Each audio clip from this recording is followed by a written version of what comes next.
Қамтадық қой және ретінде, ойын ретінде. Сол электронды түрде бар.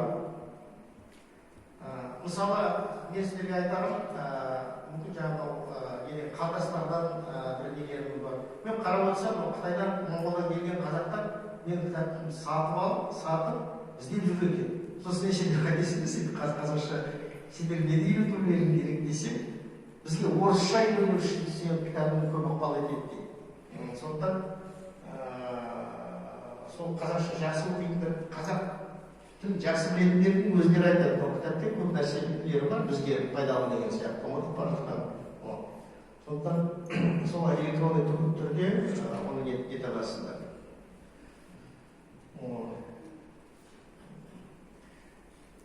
Көп рахмет.